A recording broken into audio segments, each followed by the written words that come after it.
Señores, gracias por seguir con nosotros. Hoy tenemos una entrevista que queremos compartir y que consideramos que muchos dominicanos y dominicanas, no importa el lugar donde se encuentren, estarán atentos a esta conversación. A raíz de la tragedia en el Jet Set en República Dominicana, Antonio Espaillat ha aceptado esta conversación, se lo agradecemos porque sabemos que para los dominicanos, dominicanas e incluso para algunos países de América Latina y otras partes del mundo, es vital conocer exactamente qué fue lo que ocurrió y por qué ocurrieron estos hechos que todavía duelen profundamente y que ha originado una cantidad de víctimas que sabemos están muy afectadas. Así que le agradecemos mucho que usted esté en esa disposición. Bienvenido y gracias por estar acá.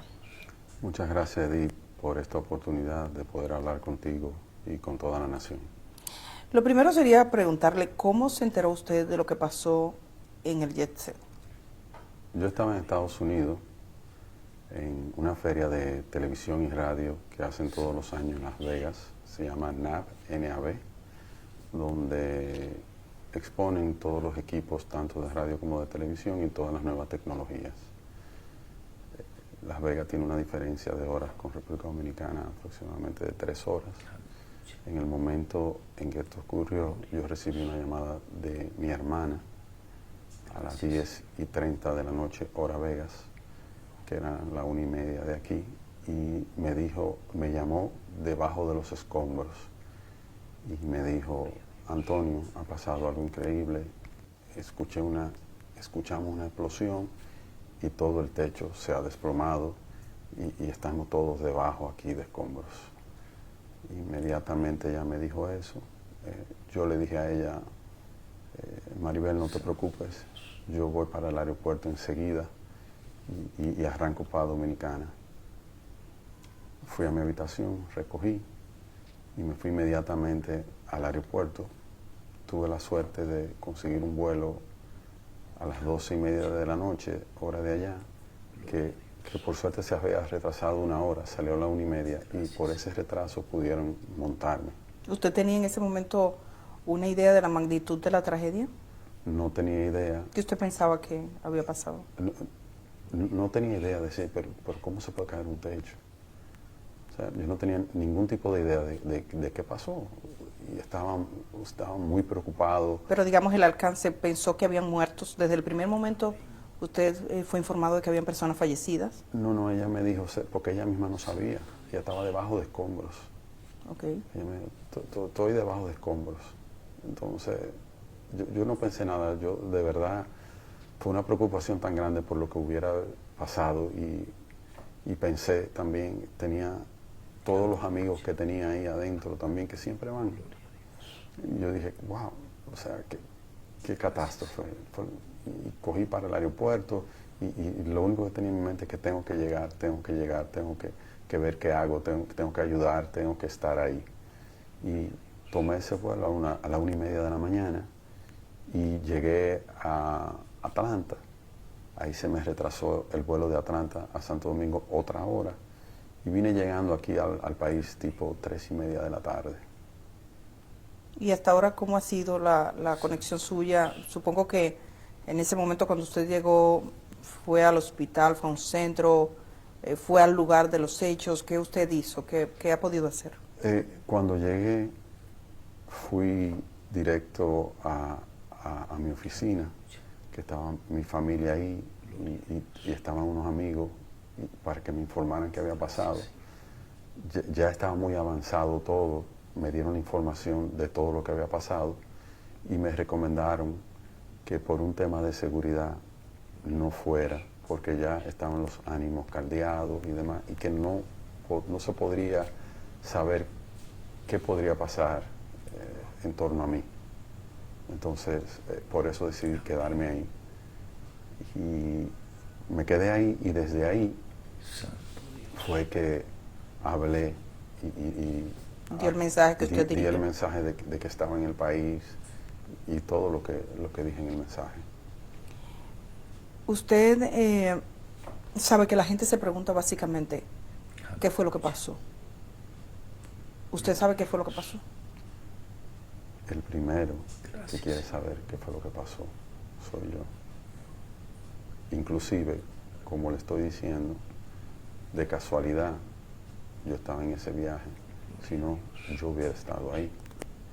Yo todos los lunes estaba ahí, en mi silla, sentado, siempre, compartiendo con todos los ¿Cuándo clientes. fue la última vez que usted estuvo? Antes de ese lunes, 2 lunes anteriores. 2 lunes anteriores. Era muy difícil que yo no fuera. Yo normalmente faltaba si no estaba en el país. Pero yo siempre iba. Y mi hermana, o sea, mi hermana y yo éramos los que siempre estábamos ahí. Si yo no estaba, ella siempre estaba. Y si ella no estaba, estaba yo. La pregunta clave para muchos es si esto pudo ser evitado, si esto fue un accidente evitable. Y en ese sentido nos gustaría saber su opinión. ¿Usted cree que fue algo que se pudo evitar? Si hubiera sido algo que se pudiera evitar, usted puede estar segura de que yo lo hubiera tratado de evitar. Porque, como le digo, mi hermana estaba ahí, mi madre estaba ahí todo el tiempo también, yo estaba, y aparte por un tema de responsabilidad, yo no hubiera permitido, jamás. Pero no hubo nada, o sea, no hubo ningún aviso, nada. Todos nos sorprendimos. Hay 2 aspectos que han sido profusamente difundidos en redes sociales y que sería bueno aclarar con usted y que yo sé que usted tiene conciencia de ello. Por un lado, y vamos a comenzar por este punto, hablan de escombros que se caían, de situaciones en las que la gente vio residuos, conversaciones incluso de algunos artistas que refieren que caían cosas del techo. ¿Qué es lo que pasaba con el techo propiamente dicho? En Jet Set, desde que lo fundamos en ese local, hace 30 años, nosotros teníamos el techo en plafón de yeso y siempre se nos caían los plafones de yeso. Es decir, tenían un plafón que cubría el techo. Exactamente. Por eso, el polvillo blanco del yeso. ¿Y por qué se caía el plafón? Diferentes razones. Una de las más normales era el tema de agua. Filtración de agua. No solo filtración, mayormente agua de los aires.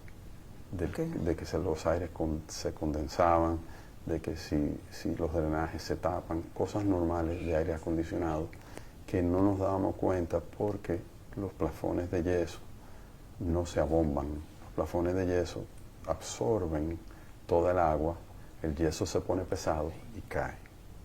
Esa caída de plafones que eran de yeso, ¿ocurrió en este último año? 30 años. En los 30 años siempre se 30 caían, años, porque... Sí, siempre estábamos comprando, siempre comprábamos plafones, siempre. ¿Recientemente habían cambiado plafones? Sí, el mismo día de la actividad cambiaron plafones. ¿El mismo día de la actividad? ¿Cuántos plafones cambiaron? No tengo el dato preciso, pero se cambiaron, siempre se cambiaban. ¿Se consideraba la necesidad de cambiar el plafón como algo, digamos, consustancial al tema del aire? ¿No se pensó que podía ser algo más? ¿No se una filtración más seria? Nunca pensamos eso. Siempre, en cuanto a filtraciones, nosotros siempre teníamos el techo impermeabilizado. Entonces entendíamos siempre que era un tema de aire. ¿La gente que cambiaba los plafones era la misma? Los empleados, porque un plafón tuvo con una escalera y lo pone y lo cambia. Eso no lleva, son plafones como si fueran de oficina. Para eso no se contrata una gente para cambiar un plafón. Lo hacía cualquier empleado, una escalera, cambiaba un plafón. Algo vamos a tener que cambiar en el país para que no nos pase de nuevo. 3 cosas que usted piensa que podríamos hacer a partir de este momento. Hay muchas cosas que yo entiendo que a partir de este momento van a cambiar. Yo entiendo que juntos debemos ver todo esto y juntos ver qué cosas tenemos que cambiar. Dando reversa, y como este negocio ha sido objeto de mucho escrutinio público, alguien encuentra un comentario hace 7 años que decían o insinuaban, hay problemas con este techo, que veía alguna filtración. ¿Es posible ustedes en esa etapa recuerdan, si usted mismo recuerda si vio un mensaje como este y si tuvo alguna duda? nunca vi un mensaje. Y Pero ya usted dice que los plafones siempre tuvieron. Siempre, 30 años están ahí. Para mí es muy difícil. Yo mismo no podía ver el techo. Lo que veíamos siempre eran los plafones. ¿Nadie nunca examinó el techo? No, ¿Nadie verificó si había un problema estructural o de filtración de agua? nunca. Nunca. De filtración, siempre en el edificio hubo filtración, inclusive cuando lo compramos a finales de los años 80, tenía filtraciones el edificio. ¿Cómo usted compra ese edificio? ¿Cuál es la historia de ese edificio? El edificio era el cine El Portal y nosotros solo compramos a los propietarios de ese local. El Jet Set estaba ubicado al lado de la Coca-Cola. Tenía 21 años ahí. La gente, los propietarios del terreno eran los dueños de la Coca-Cola. Y ellos ahí nos dijeron que iban a necesitar el terreno. Entonces nosotros dijimos que no había ningún problema, que nos dieran 3 años para mudarnos. Y en ese tiempo ubicamos el cine. Nosotros queríamos estar en el área, porque era un negocio de esa área y entendíamos que lo mejor era como mantenernos en el área para seguir teniendo la misma clientela y que no le fuera difícil a la gente como reubicarse. Estamos hablando del principio de los años 90. Y entonces usted compra. El edificio lo compra la compañía compra el edificio. Y entonces ahí duramos un tiempo y luego entramos a trabajar, a remodelar. Para ustedes entrar y hacer la discoteca ya dentro, como era previamente un cine, ¿hubo algún cambio en la estructura? En la estructura no hubo ningún cambio. Lo único que hicimos fue que usted sabe que los cines de esa época eran cines grandes y era como teatro, que era como bajando. Entonces lo único que hicimos fue nivelar el piso para que tuviera, porque era hondo, poquito hondo, para bajar hacia la pantalla. Pero no hubo ningún cambio estructural, digamos, Ninguno. del peso, del techo. No, ninguno. Ningún cambio. No. Cuando usted dice la compañía, usted es el propietario del Jet Set, Yo soy gerente gerente. de la compañía del Jet Set. ¿Y quiénes forman la compañía? Mi madre y yo. Ah, ustedes dos. Sí. Entonces usted es el gerente desde esa época. Sí, desde que establecimos la compañía. Uno de los aspectos que se ha referido es el peso sobre la estructura. Y desde el aire hay una imagen que muchos han vuelto hacia atrás, donde se ven algunas estructuras. ¿Qué tanto peso ubicaron en la parte superior sobre el techo? Yo no puedo hablarle de la cantidad del peso, porque nunca tuve la información de cantidad de peso. Nosotros contratábamos gentes expertas en las diferentes áreas que lo trabajaban. Nosotros contratamos compañías de aire acondicionado que nos montaron unos aires acondicionados. Lo que sí puedo decirle que desde el año 1994, cuando fue que entramos a ese local, nosotros teníamos 6 unidades de aire y hasta la fecha es lo que teníamos, 6 unidades de aire. Esa decisión fue una decisión de la compañía que puso el aire, dice usted, de ubicar allí los... La recomendación fue de ellos, la cantidad de toneladas que deberíamos tener y cómo ubicarlos. ¿No sabe qué peso tenían las unidades que estaban? Nunca cuando uno compra un aire pregunta cuánto pesa.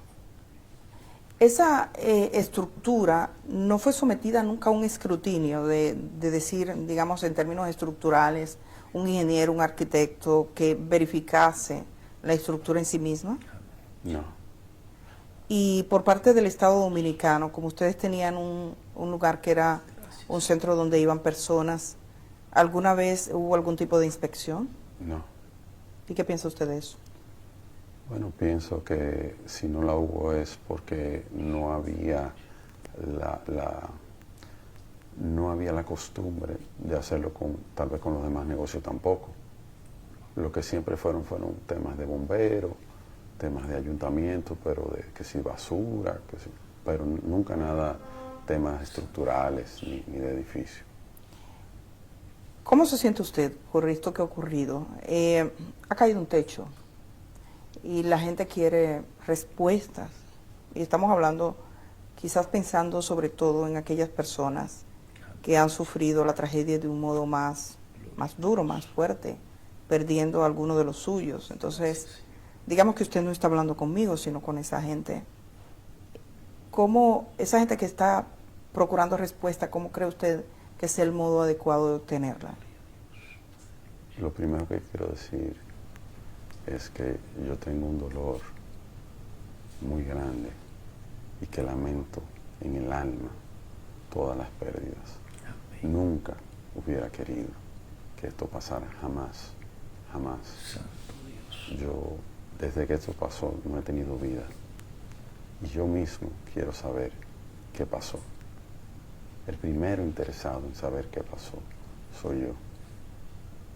El jet set era la vida de nuestra familia. Nosotros nacimos cuando mi madre hizo el jet set. Yo tenía 6 años.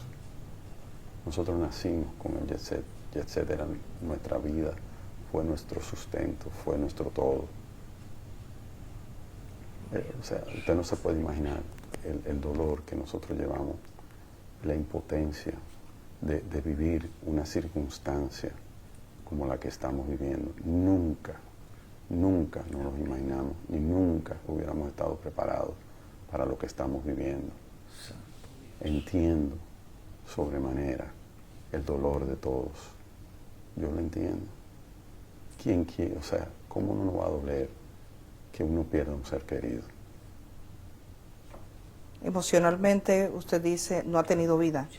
¿Eso qué ha implicado en los últimos días? Los últimos días no duermo. Los últimos días he estado hablando con las familias de nuestros empleados. He estado hablando con familias de las víctimas que se nos han acercado. Pero cuántas cosas quisiera yo hacer que no he podido todavía, ni siquiera empezar. Pero lo importante es que yo estoy aquí y yo le voy a dar el frente a todo. Yo no voy para ningún sitio, yo voy a estar aquí. Y todo lo que esté a mi alcance y todo lo que yo pueda hacer, lo voy a hacer. ¿Cuántos empleados tenían en ese momento presente en el lugar? En el lugar habían unos 23 empleados. Tengo entendido que han fallecido 25 empleados. 6. Sí, 6 empleados fallecieron. ¿Usted ha hablado con las 6 familias? Sí, con las 6 familias y he hablado con todos, con todos. ¿Eran empleados formales o había alguno que no estuviese formalizado como empleado? Eran empleados formales y habían también empleados contratados por el día, como camareros, que te trabajan ese día, que no son empleados formales, sino que ese día no trabajan en otro sitio y te ofrecen el servicio para ese día. ¿Y alguno de los que murió estaba en esa condición? Sí. ¿Y eso qué implicación tiene en términos, digamos, porque no está en la seguridad social o estaba? Son gente que normalmente tienen otro empleo. Okay. Es su día libre en el otro trabajo y van ahí y te trabajaban como tú se contrata así, camareros. Usted ahora, hay muchas compañías que usted llama y usted contrata un camarero y te trabaja a la noche y tú le pagas el acuerdo que tengan por eso. Digamos, esa conversación con las familias, ¿cómo ha sido? Particularmente con la familia de sus empleados. La conversación con la familia de mi empleado ha sido una conversación de apoyo, de saber de sus necesidades y de darle seguridad de que estamos aquí y de que lo vamos a apoyar y en todos los problemas que podamos involucrarnos con ellos vamos a estar y que no están solos. Y de las personas fallecidas, dice que se ha comunicado con algunas familias. Supongo que ellos se han acercado a usted. Ellos se me acercaron, sí. ¿Y cuál ha sido, digamos, el tono de esa conversación? ¿O de esas conversaciones? ¿Han sido muchos? No. He hablado con 3. 3 familias. 3 familias. 2 fallecidos, 2 de 2 familias fallecidas y uno de uno herido, de una muchacha herida. Ellos me han expresado que no tienen en mente ningún tipo de acción legal en mi contra.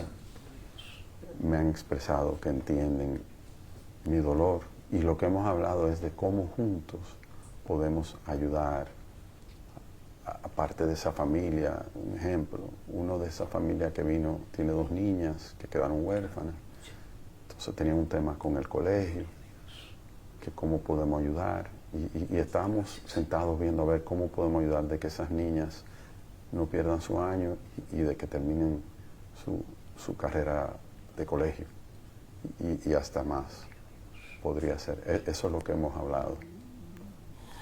Hay algunos vecinos que han hecho referencia a ciertos contratiempos, creo que con el sonido que tuvieron, que hablan de la presencia de algún fiscal o una fiscal allí. Usted, en este tiempo, usted que fue gerente de ese lugar, ¿cómo fue esa relación con los vecinos y qué problemas legales fue lo que tuvo el 10? El tema con los vecinos lo manejó mi hermana. Obviamente, yo le di apoyo. Nosotros buscamos un abogado y estuvimos envueltos con la fiscalía e hicimos todo lo que los vecinos nos pidieron. Revestimos el cuarto de plantas de nuevo para que no saliera el sonido. Cambiamos la planta eléctrica. Por un tiempo trabajábamos solo con planta. Nos conectamos a CDE de nuevo porque el jet set solo abría 3 noches, lunes, viernes y sábado. Entonces lo que hicimos fue también hicimos una inversión y volvimos y nos conectamos a la CDE, ya que por ahí es un circuito 24 horas para erradicar y de hecho desde que nos conectamos casi nunca se usó la planta. Reforzamos las puertas de salida, le pusimos doble puerta, o sea, todo lo que nos permitiera que el sonido saliera. Los músicos, en vez de entrar por la tarima, entraban por delante del negocio para no abrir esa puerta y que no le molestara a ellos. Todo lo que nos sugirió y todo lo que nos pidieron a través de la fiscalía, lo hicimos. ¿Eso fue un proceso que duró mucho tiempo? Duró unos meses. ¿Y usted fue a la fiscalía o los fiscales vinieron? Ellos vinieron todo el tiempo. Si me hubieran dicho que fuera, yo hubiera ido. Nunca me dijeron que fuera. Pero todo lo que documentaron, todo lo que fuimos haciendo, chequeaban los decibeles también, del sonido, todo. O sea, todo lo que nos pidieron, nosotros lo hicimos al pie de la letra. Y digamos que aquella relación con el Ministerio Público en ese momento, con esos fiscales y con los vecinos, se limitó al tema del sonido. Sí, el sonido. El problema era el sonido. El sonido, sí, le molestaba el sonido. La planta eléctrica... Que fue la segunda vez, porque muchos años atrás pasó lo mismo. En ese entonces, los vecinos no recurrieron a la fiscalía, sino que hablaron directo con nosotros. Nosotros arreglamos todo, inclusive ellos querían hasta hacernos un reconocimiento en ese entonces. Les dijimos que no era necesario y que estaban muy felices de que no le molestara. En esta ocasión, entiendo que habían vecinos nuevos, no sé, y decidieron hacerlo a través de la fiscalía y lo asumimos igual. ¿La planta eléctrica alguna vez estuvo en el techo? No, la planta eléctrica desde que inauguramos hace 30 años estuvo en un cuarto adyacente al edificio. Usted puede dar garantía que en el techo no estaba más que los aires. Y eran 3 tinacos de los tinacos que se usan en las casas, los techos de las casas, que eran para agua de los baños y para agua para lavar los vasos cuando teníamos problemas, porque en el área había mucho problema de agua. Entonces recurrimos a como lo tienen todos en las casas. Esa imagen que se proyecta, que me imagino usted la ha visto, ¿esa es la imagen real del jet set? Sí, son 6 estructuras que son las 6 casetas de los aires acondicionados y una casetica más pequeña de la caseta son los main break.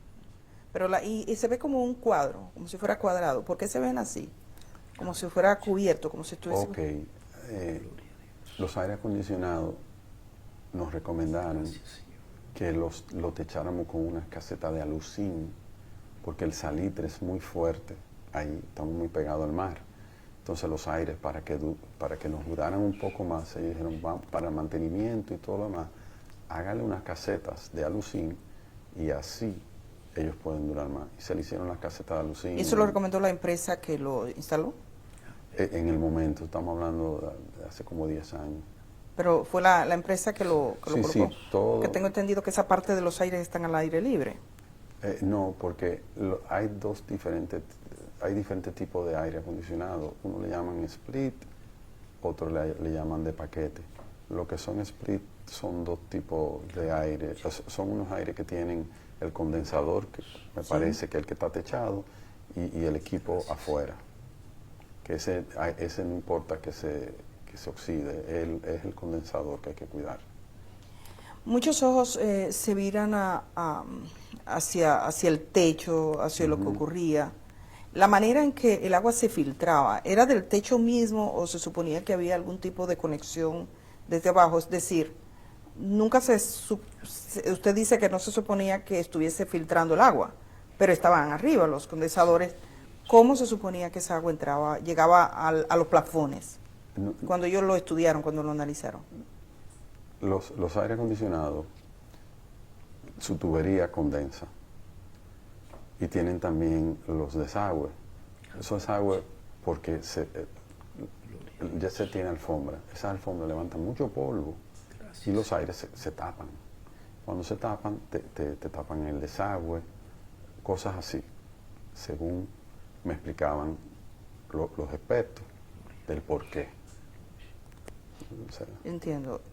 La estructura, usted dice impermeabilizaba el techo. Se ha hablado mucho sobre qué era lo que se hacía, el tipo de trabajo, si esa estructura recibió unos finos, que le llaman, si para evitar filtraciones se fue poniendo un poco más gruesa. ¿Qué tipo de trabajo se hizo? Nosotros siempre impermeabilizamos. Nosotros nunca autorizamos un fino. O sea que... En los últimos 30 años. No sé si antes de nosotros el cine puso fino.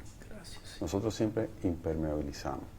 Y no era constante. Un impermeabilizado tal vez no duraba 6, 7, 8 años. Inclusive ahora últimamente se impermeabilizó. ¿Cuándo? Terminamos hace un mes o algo así. De impermeabilizar. Impermeabilizar, sí. Justo por el tema de las... Que cada cierto tiempo ya hay que hacerlo para que no filtre. ¿Cómo había sonido? Ajá. ¿El sonido dependía del techo? No. ¿De qué dependía? De las paredes. El sonido era pegado a las paredes porque el sonido normal era pegado a las paredes con su subwoofer, que es lo pesado, en el piso, que son los bajos. Los bajos siempre están en el piso, que es lo que pesa. Las bocinas no son pesadas, porque son bocinas modernas de Mayer Sound, son bocinas relativamente pequeñas, como así, pegadas a la pared. Ahora hablan del sonido, del efecto que el sonido puede tener sobre las estructuras. ¿Alguna vez le hablaron de eso? No, nunca. Y habían otras bocinas, que eran las bocinas que se utilizaban para las orquestas, que esas que eran como 6 o 7 bocinas juntas. Esas estaban colgadas en la tarima. ¿Cuántas salidas de emergencia tenía JetSet? JetSet tenía 5 salidas. ¿Incluyendo la puerta principal? Incluyendo la puerta principal. Tenía ¿Dónde estaban? 2 salidas de emergencia en el fondo. Tenía la salida de la tarima. Tenía otra salida en el bar principal que estaba al lado de la tarima. Por ahí entraban los empleados y entraban todas las mercancías. Y tenía la del frente. Eran 5 por todo. ¿Ninguna estaba cerrada por fuera? No. ¿Estaban habilitadas? Todas. La gente salió por ahí.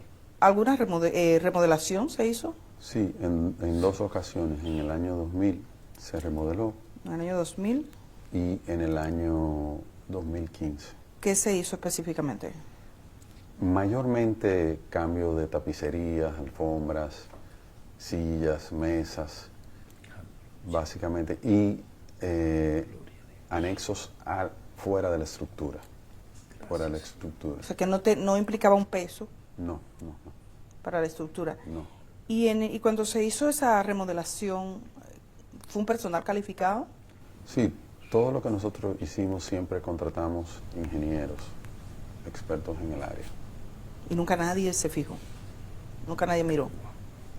No, porque, como le explico, eran remodelaciones de abajo, o sea, del salón.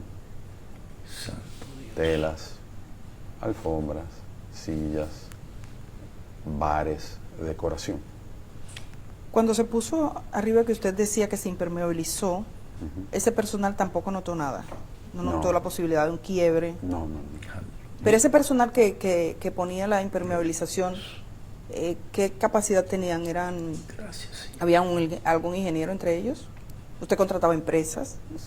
¿Eran empresas? Por tiempo se contrató empresa, por tiempo se hizo con gente de mantenimiento de nuestra misma gente, porque los impermeabilizantes los venden, o sea, ahora te venden como por cuadro y tú simplemente lo pegas al techo. Entonces, eso no necesita más de ahí. Se han contratado compañías también con otro sistema que era que le tiraban como un caliente arriba para que se pegaran todo. Todo eso ha ido evolucionando con el tiempo. Pero nosotros siempre contratamos esos servicios. Hay quienes se hacen preguntas y especulan de qué pudo haber pasado. ¿Usted cree que esto fue un accidente o cree que pudo haber manos criminales, digamos un atentado, por ejemplo? Yo quiero saber qué pasó. Yo no puedo decir que fue una cosa u otra. Yo quiero esperar el peritaje, que es el único que puede decirnos qué pasó. ¿Usted ha iniciado alguna investigación, la empresa como tal, al margen de las investigaciones oficiales, o piensa hacer alguna indagatoria con sus técnicos? Eso nuestro equipo legal lo está evaluando. En esta etapa todavía no sé qué se va a hacer. Esta es una tragedia de gran proporción para el país. Cuando usted, ¿en qué momento usted tuvo conciencia así plena de la magnitud de la tragedia? Que usted dijo, esto es más de lo que yo pensaba. En el momento en que lo fuimos viviendo. Cuando yo llegué al país, yo no me imaginaba que era algo tan grande. En el momento en que se fue desarrollando todo fue que fui viendo lo grande que era, con las víctimas y con todo lo que iba pasando. No tenía idea y no podía creer lo que fuera algo de esta magnitud.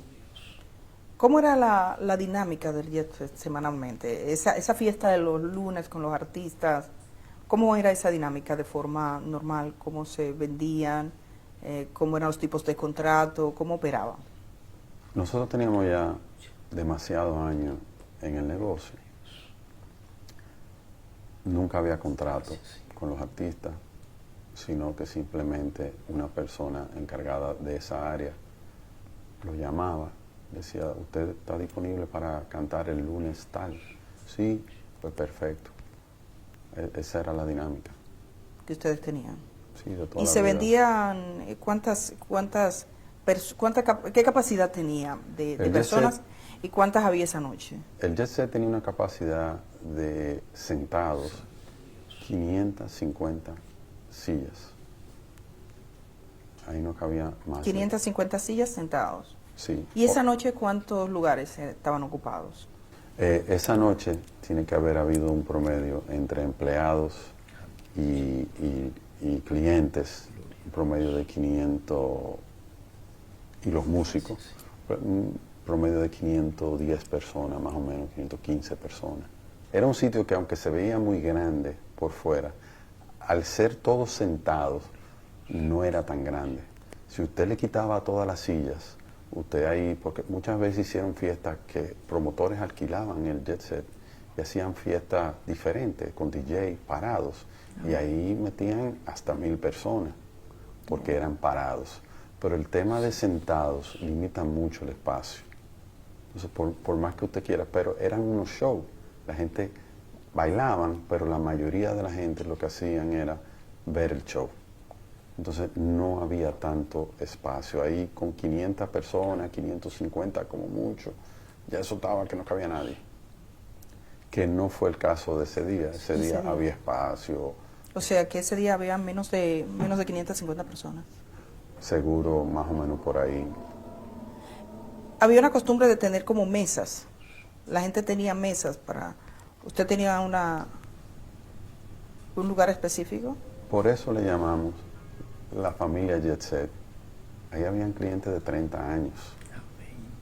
Ahí había clientes, la mayoría de clientes tenían su mesa fija.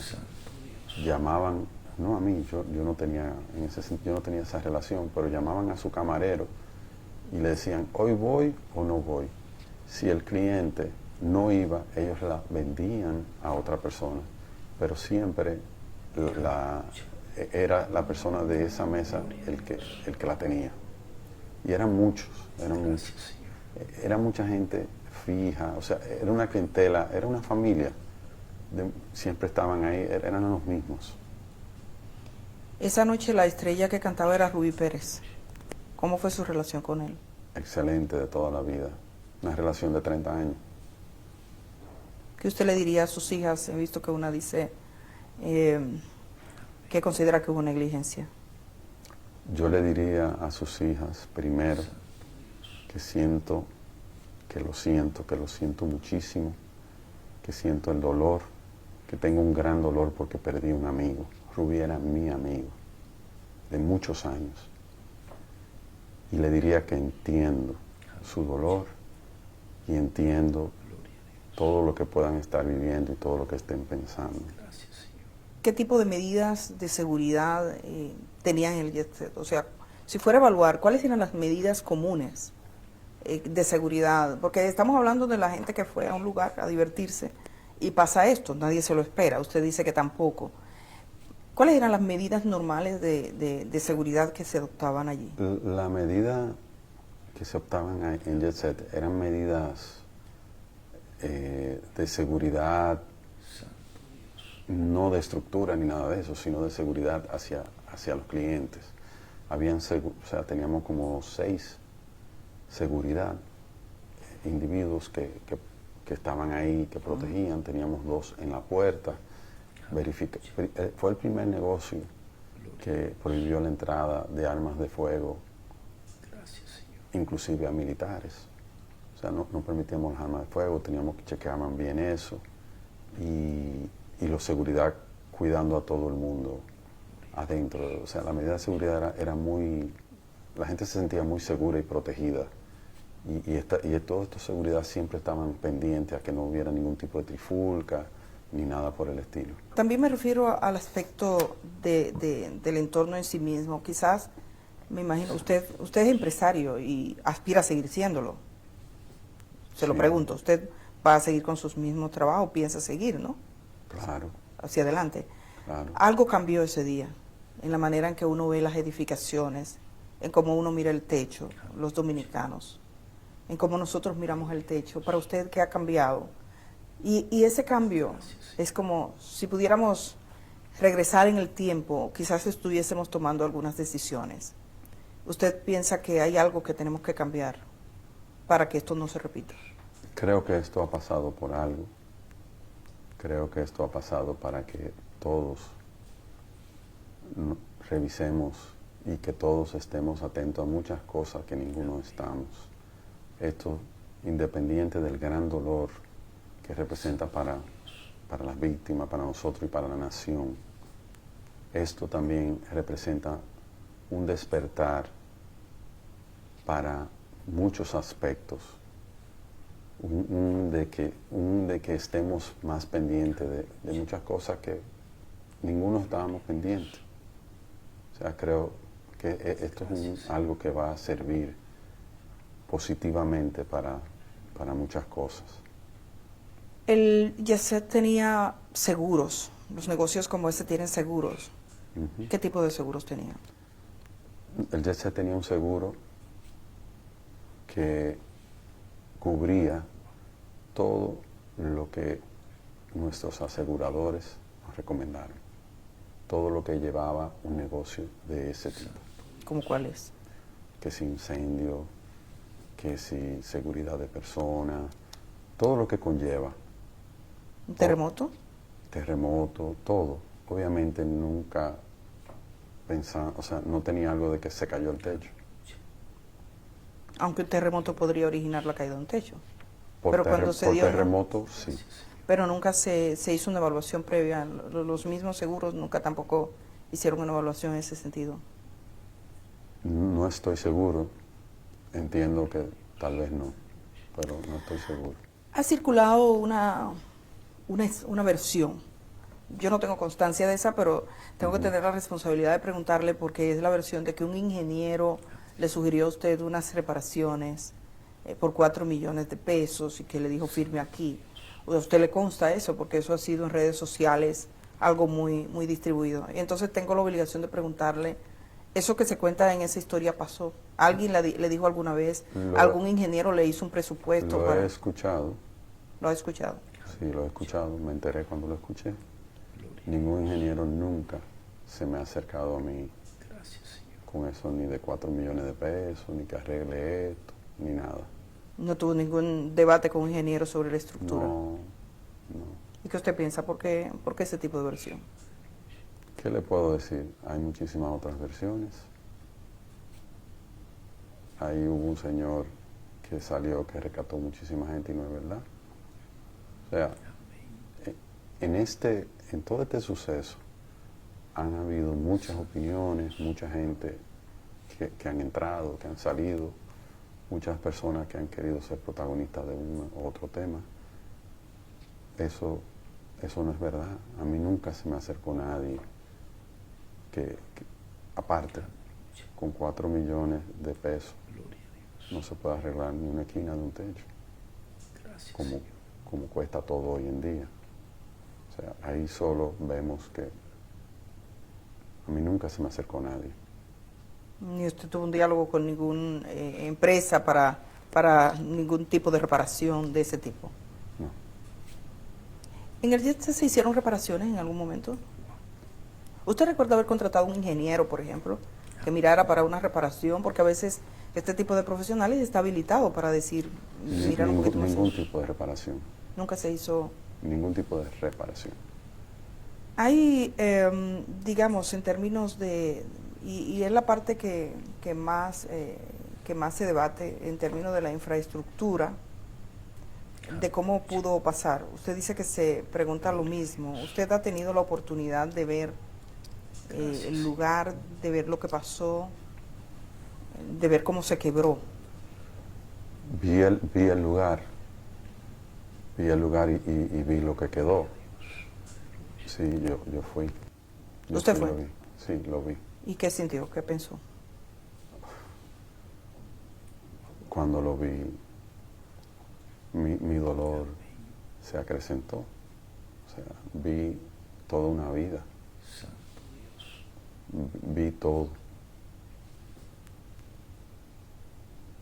O sea, no tendría ni palabras para expresarle todo lo que vi.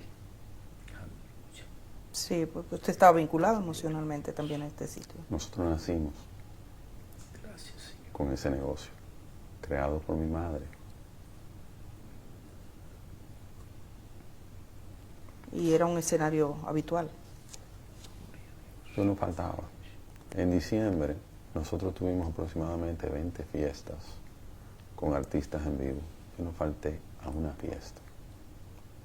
El 26 de febrero fue el 52 aniversario del Jet Set. Y ahí estuvimos todos, mi mamá, yo, mis hijos, mi esposa, todos estuvimos ahí, mis hermanas, sus esposos, la familia completa, en mi mesa, donde yo siempre estaba sentado. Eso fue un mes antes de la tragedia. Yo siempre estuve ahí, siempre sentí la responsabilidad de estar ahí. Siempre, por todos estos años, ininterrumpido. En algunos países, cuando uno va a un sitio que tiene vocación de servicio público, uno ve en una pared ciertas verificaciones que se hacen. Usted ha sido empresario por muchos años en este negocio de diversión, un negocio que reunía a mucha gente. ¿Qué tipo de verificación se hacía? ¿Alguna vez recibió una visita de algún tipo de verificación? La que fuese, del tipo de servicio, de lo que se paga, lo que sea. ¿Alguna vez alguna autoridad llegó hasta allí? Bomberos, ¿Bomberos? ¿Fueron? siempre, ¿Iban los bomberos? que los extinguidores, que las salidas de emergencia, eso.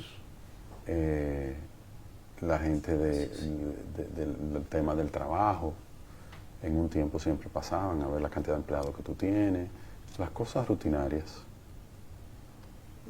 Salud pública para ver si los vasos están limpios, ese tipo de cosas. Nunca una revisión estructural. Nunca. Evidentemente, la parte más dura, digamos, frente a usted es esa idea que algunos tienen en su mente. Esto se pudo evitar. Esto sería negligencia. Porque los accidentes pasan, pero la gente se pregunta, ¿se pudo evitar? ¿Fue negligencia? Cuando el hecho de que eso se haya formulado, y es la pregunta más repetitiva que se formula en este momento y usted lo escucha, ¿cómo usted se siente? ¿Qué usted siente respecto a eso? Yo me siento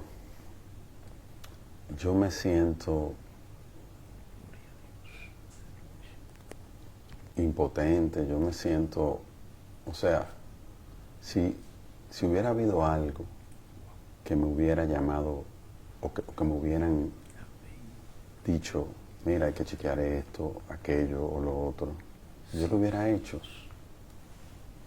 Yo lo hubiera hecho con todo el gusto. Yo estaba ahí, mi familia estaba ahí, mi hermana estaba ahí. O sea, ¿cómo yo no lo iba a hacer? Todos los que iban ahí, la mayoría eran amigos míos. El incendio que se alude, ¿cuántos incendios hubo en el Jet Set? En toda su historia uno. ¿Y cómo fue ese incendio? Un rayo cayó en un palo de luz frente al Jet Set, frente al cuarto de planta, y eso ocasionó un fuego en el cuarto de planta. Se llamaron los bomberos, en menos de 30 minutos apagaron el fuego, solo sufrieron las dos plantas eléctricas que estaban ahí dentro y los cables que estaban ahí dentro. Eso fue todo. Inclusive, antes de a la semana de eso ya nosotros estábamos abiertos de nuevo. ¿Usted considera que hay quienes se hayan aprovechado para dañarle o algo así? ¿Usted tiene otros negocios? Yo no puedo juzgar a nadie. Ante un suceso como este, de tanto dolor, yo no puedo juzgar. ¿Usted entiende? Yo lo entiendo. Usted ha dicho que está listo para responder. ¿Qué consecuencias piensa que puede tener sobre usted? ¿Qué usted espera que pase? Yo no sé. Yo vine, yo estoy aquí. Es la primera vez en mi vida que estoy viviendo algo como esto. Yo estoy aquí. ¿Usted tiene socios? Han hablado de muchos socios. Mi madre, Su madre. Ella y usted son los propietarios de la compañía de Jet Set. Es la fundadora y todo. Mi mamá. lo más difícil de esto. Lo más difícil de esto es ver el dolor de todos los que están viviendo esta tragedia y el dolor de mi familia, y el dolor de los amigos, el dolor de los empleados. Su vida ya no será la misma, No, ¿no cree? después de esto nunca será la misma, nunca. ¿Usted tiene otros negocios? ¿Piensa seguir adelante? Tengo que seguir adelante. Y tengo que seguir adelante porque tengo que ayudar a todas las personas que yo pueda ayudar.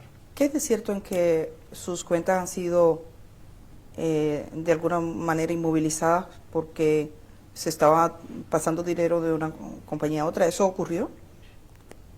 Salió un comunicado de sus abogados comunicado de nuestra parte diciendo que no. No. ¿Es algo con lo que se puede estar tranquilo? Todos pueden estar tranquilos. Yo voy a estar aquí. Yo quiero trabajar. Yo quiero hacerle frente a todo lo que la ley me diga que tengo que hacerle frente y a todo lo que, aparte de eso, a todo lo que yo quiero hacerle frente. ¿Algo más que usted quisiera decirle a las familias de las víctimas, sobre todo? La familia de la víctima, quiero decirle, lo siento. Gracias, Señor. Lo siento mucho. Nunca hubiera querido que pasara. Y estoy totalmente destrozado con todo esto que ha pasado. Pero yo voy a estar aquí. Y yo voy a trabajar para ayudar y hacer todo lo que tenga que hacer y darle el frente a todo lo que yo pueda darle el frente. Eso es lo que yo puedo decir. Ese centro es casi un lugar de peregrinaje. ¿Usted aspira a recuperar el terreno o ya no piensa volver allí nomás? Yo entiendo que el tiempo irá poniendo las cosas en su lugar. Y ahí iremos viendo. Muchísimas gracias. Gracias, Edith. Antonio Espaillat, que es parte de esa compañía propietaria del Jet Set de República Dominicana. Gracias por conceder esta conversación y esperamos que de alguna manera responda a alguna de las inquietudes que tiene la población sobre lo que ha ocurrido. Gracias. Muchas gracias.